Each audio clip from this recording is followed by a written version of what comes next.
యోకిమ్ Trier తన most widely seen and acclaimed film the worst person in the world తర్వాత ఇప్పుడు తన sixth feature sentimental వాల్యూతో వచ్చాడు.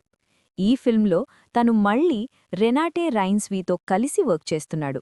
2021 Cannes film ఫెస్టివల్లో వర్స్ట్ పర్సన్ ప్రీమియర్ అయినప్పుడే రెనాటే రైన్స్వీ ఒక ఎక్స్ట్రాడినరీ టాలెంట్ అని వరల్డ్ మొత్తం వేవ్స్ క్రియేట్ చేసింది. ఇక్కడ కూడా రైన్స్వే చాలా మాన్ఫుల్ మోడ్ ఆఫ్ పర్ఫార్మెన్స్లో కనిపిస్తోంది. కానీ వాళ్ల కొలాబరేషన్ని ఇంకొంచెం డీపెన్ చేస్తూ చాలా ఇంట్రెస్టింగ్ వేస్లో ఎక్స్ప్లోర్ చేశారు. సెంటిమెంటల్ వాల్యూలో రైన్స్వీ క్యారెక్టర్ నోరా మొత్తం స్టోరీకి సెంట్రల్ ఫోకసింగ్ కాదు.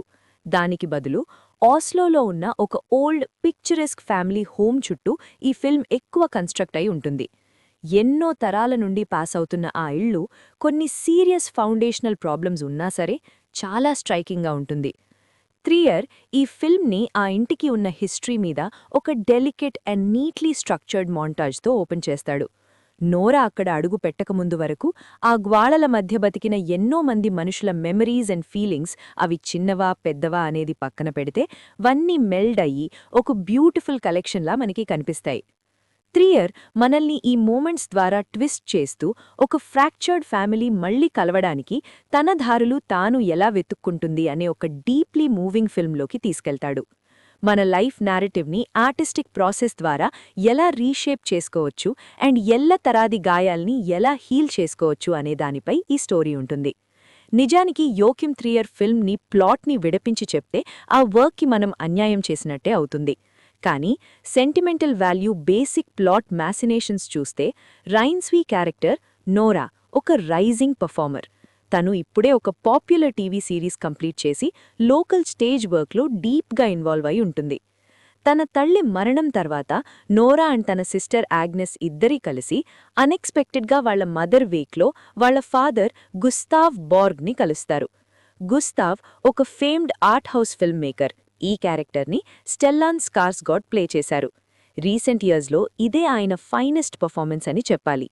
వాళ్లు చిన్నపిల్లలున్నప్పుడే డివోర్స్ అయిపోవడం వల్ల గుస్తావ్ వాళ్ల లైఫ్లో ఎప్పుడూ ఒక యాబ్సెంట్ ఫిగర్ లాగే ఉన్నారు.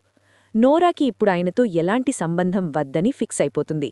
కానీ తన సిస్టర్ ఆగ్నెస్ మాత్రం గొడవలు వద్దని ఆయనకి ఇంకొక షాట్ ఇద్దామని అనుకుంటుంది.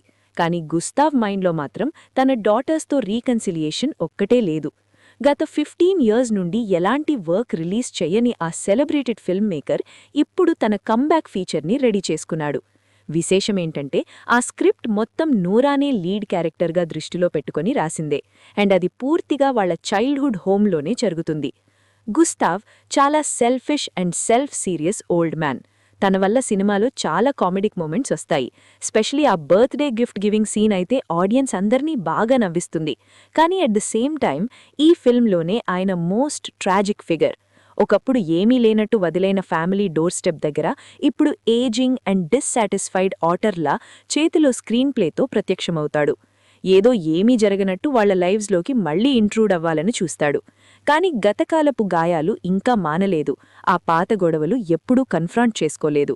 గుస్తావ్కి ఎప్పుడు అర్థమవుతుంది అంటే తన ఫ్రెండ్స్ అండ్ ట్రస్టెడ్ కొలాబరేటర్స్ మెల్లిమెల్లిగా దూరమవుతున్నప్పుడు, తన క్రియేటివ్ కంట్రోల్ తగ్గిపోతున్నప్పుడు అండ్ తన పిల్లలు తనతో సంబంధం లేకుండా సక్సెస్ అయ్యి సొంత ఫ్యామిలీస్ని స్టార్ట్ చేస్తున్నప్పుడు అప్పుడే గుస్తావ్ బార్గ్కి తను గడిపిన ఈ లైఫ్ ఎంత హాలోగా ఉందో రియలైజ్ అవుతాడు.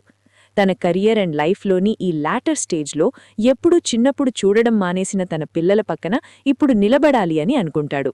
మీరే చూస్తున్నారు కదా, సెంటిమెంటల్ వాల్యూ చాలా సోంబర్గా, వర్స్ట్ పర్సన్ కంటే ఇమోషనలీ డైరెక్ట్గా ఉంటుంది. త్రియర్ తన ప్రీవియస్ ఫిల్మ్లో ఉన్న ఆ వైబ్రెంట్ ఎనర్జీ అండ్ వర్వ్ని తగ్గించి దానికి బదులు ఇంకొంచెం న్యూఆన్స్డ్ అండ్ మైనర్ కీ మోడ్లోకి వెళ్లాడు. తను and cinematographer Kasper Tuxen create చేసిన ఇమేజెస్ కొన్ని వేస్లో వర్స్ట్ పర్సన్ని ఎకో చేసినా టెక్నిక్ మాత్రం ఎక్కడా షోయీగా ఉండదు. రైన్స్వీ ఆస్లో వీధుల్లో పరిగెడుతున్నప్పుడు టైం ఫ్రీజ్ అయ్యే ఆ ఫేమస్ సీక్వెన్స్కి లేదా డ్రగ్ ట్రిప్ సీన్కి సట్టివచ్చే మూమెంట్స్ దీంట్లో ఏం లేవు. అయితే త్రియర్ చాలా జాగ్రత్తగా కన్స్ట్రక్ట్ చేసిన screen play, of course frequent collaborator Eskil వాట్తో కలిసి రాసిందే, కొన్ని ఇంప్రెసివ్ విజువల్ మూమెంట్స్కి మాత్రం చోటిచ్చింది.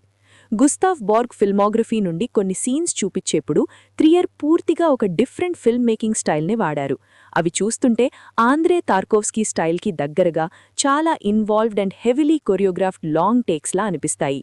ఈ లార్జ్లీ రిస్ట్రెయిన్డ్ అండ్ అన్షోయీ ఫిల్మ్లో అవి ఫిల్మ్ మేకింగ్ ప్రోవెస్ని చూపించే ఇంప్రెసివ్ మూమెంట్స్. ఎందుకంటే ఈ స్టోరీలో ప్రతి మూమెంట్ చాలా గ్రౌండెడ్గా, నిజంగా మనకి తగిలేలాగా ఉంటుంది. ఈ యాక్టర్స్ నిజంగా ఒక ఫ్యామిలీలాగే కనిపిస్తారు. ఎక్కడ నటిస్తున్నట్టు కాకుండా చాలా ఇమోషనలీ ట్రూత్ఫుల్గా ఉంటుంది. ఫిల్మ్లో ఉన్న ప్రతి పర్ఫార్మర్ తన క్యారెక్టర్ మీద అండ్ వాళ్ల హ్యుమానిటీ మీద చాలా ప్రేమతో, చాలా క్లోజ్ అటెన్షన్ పెట్టి చేశారు. నేనిప్పటికే రెనాటే రైన్స్వీ అండ్ స్టెల్లాన్ స్కార్స్గాడ్ గురించి చెప్పాను, కానీ మిగిలిన ఎన్సెంబుల్ యాక్టర్స్ ఎల్లీ ఫ్యానింగ్, ఇంగా కూతురు లిలియస్ అండ్ త్రియర్ రెగ్యులర్ ఆండర్స్ డానియల్సన్ లీ అందరూ ఎక్సలెంట్ సపోర్టింగ్ ఫిగర్స్గా చేస్తూ త్రియర్ విజన్ని పండించారు.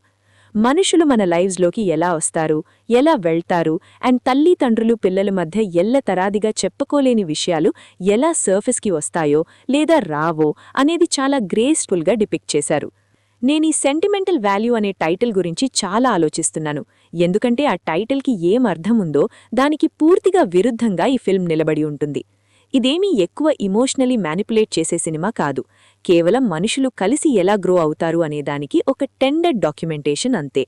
నోరా స్కూల్లో ఉన్నప్పుడు తనకి ఒక ఎస్సే రాయమని చెప్తారు. ఏదైనా ఒక ఆబ్జెక్ట్ పర్స్పెక్టివ్ నుండి మాట్లాడుతున్నట్టు ఇమాజిన్ చేసుకుని రాయమని. అప్పుడు తన ఫ్యామిలీ హోమ్ని చూస్ చేసుకుంటుంది. నిజానికి ఆ ఇళ్లంటే మొత్తం మంచి మెమరీస్ ఉన్న ప్రాంతమేం కాదు. అది ఫ్యామిలీ గొడవలకి నెలవు. అయినా సరే అంత చిన్న వయసులోనే నోరాకి ఆ ప్లేస్తో చాలా డీప్ కనెక్షన్ ఉంటుంది. ఆ ఇళ్లు కేవలం తన తరతరాల వాళ్లు పెరిగిన చోటు మాత్రమే కాదు, ఎన్నో ఏళ్ల తర్వాత చనిపోయిన తల్లి బిలాంగింగ్స్ నిండా ఉన్న చోటుకుండా. అండ్ అక్కడే తన తండ్రి తనకోసమే రాసిన సినిమాని షూటింగ్ చేయాలని డిసైడ్ చేస్తాడు. ఆ సినిమా కూడా పూర్తిగా నోరా గురించే. కానీ ఆ హాంటెడ్ స్పేస్ నుండి ఎప్పుడైతే వాళ్లు దూరమవుతారో, అది కెమెరా లెన్స్ ద్వారా కానీ లేదా ఒక సెట్ గ్వాళల మధ్యన కానీ, అప్పుడే అసలు సిసలు హార్మనీ మొదలవుతుంది. ఆ ఇంటికి ఉన్న సెంటిమెంటల్ వాల్యూ అంతా మెల్లిమెల్లిగా కరిగిపోతుంది. ఈ క్యారెక్టర్స్ ఇప్పుడు తన పాతకాలపు బాధల వల్ల బ్లైండ్ అయి లేరు. Thanks for watching. మీరిప్పుడే మా ఛానల్కి వచ్చినట్లయితే స్టోరీ ఎంటెంటేకి సబ్స్క్రైబ్ చేసుకోండి అండ్ బెల్ ఐకన్ క్లిక్ చేయండి. మా లేటెస్ట్ వీడియోస్ ఏమీ మిస్ అవ్వకుండా చూడొచ్చు.